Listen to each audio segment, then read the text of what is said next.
So this is about radiotherapy, my experience.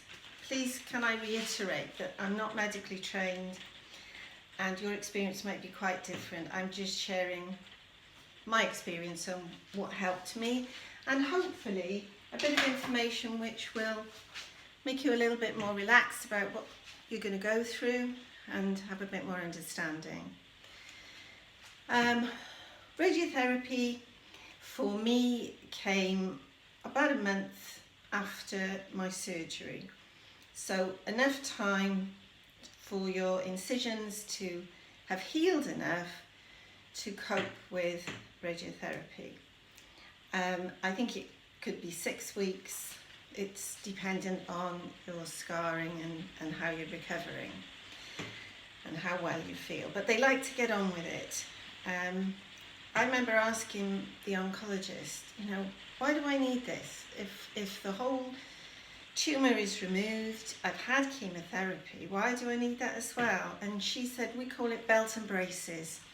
And looking at the figures, there are better outcomes if you add radiotherapy in as well. So it's a no-brainer.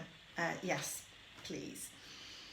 I had it over a period of 3 weeks and I went 5 days a week, the working week, for the 3 weeks, every day.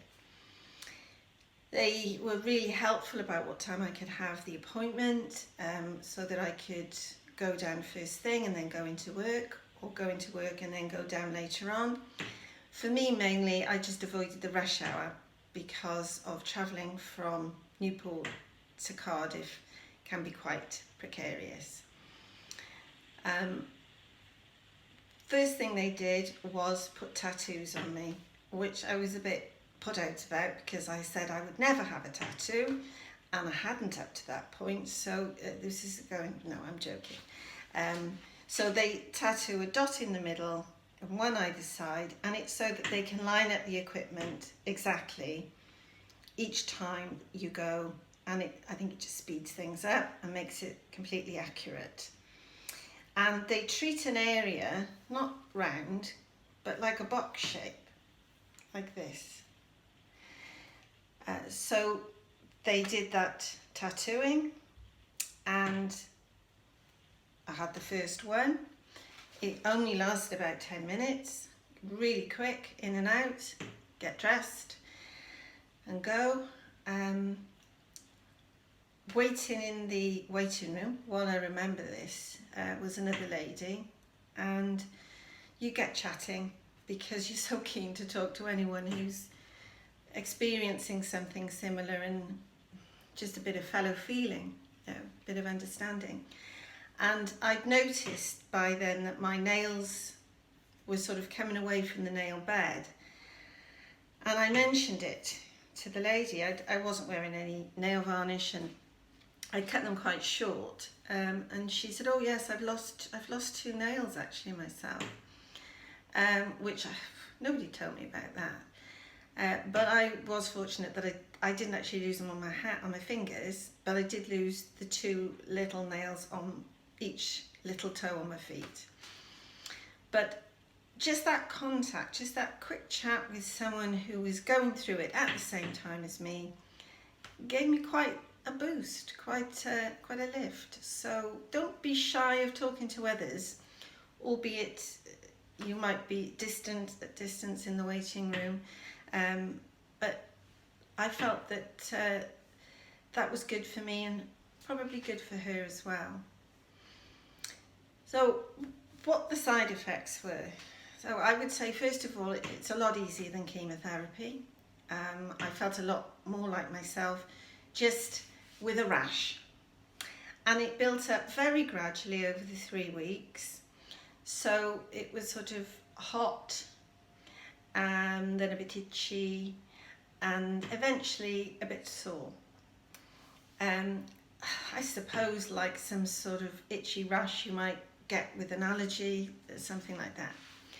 So I had I bought some cold packs to put in the freezer, soft gel type, and I thought, well, that's fine, I'll stick those on. But they told me, no, you shouldn't. The best healing is if you allow it to heal at room temperature. So, oh, right. And for the most part, I did that. But I remember that I finished my radiotherapy on the 21st, so just before Christmas. And I had a house full of family. Crazy, yeah. Carry on as normal, that was my motto. And I'd cooked the dinner, and with a lot of help from my son and daughter and my husband, I must say. But we sat down in the lounge and we were all chatting, and I remember, oh, this is itchy. So I went and got a great big tablespoon and I just stuck it down my top and until it warmed up, and then I got another one and obviously washed them afterwards. And then I had quite a loose fitting top on. I got a jar out of the fridge actually. It wasn't frozen, but it was cool. And I had that down and I was sort of rolling it back and forth, and that gave me a bit of relief. But they do give you cream, and I still use the cream now. I've got a bit of a rash at the moment, which I'm trying to conquer. I got this on prescription for that rash, but this is called Epaderm, Epaderm cream, doctor recommended. For dry skin, eczema, psoriasis. It's fragrance and SLS free, suitable for all ages, including babies. It does smell sort of a bit medicinal, but not unpleasant. But this is marvellous, and it's not just when you're going through radiotherapy. I mean, slather it all over, obviously, but it's really good for other things that you might have in the future. And the other thing that I use is Epimax cream, and you can use this to wash with as well as put it on, and it's really good if you've been in the sun and you're a bit pink. And with washing with this, you know that you're not using any chemicals that might irritate the skin. So yes, you can get that online, just by Googling it, and that's 500 gram. I got two, one to use dry and one in the shower to use to wash with.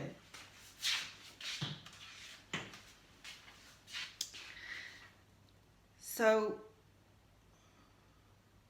what I would say in my case, that I did heal completely from the radiotherapy, whether it's because I didn't put cold packs on or whether it was just, again, give credit for healing to my body.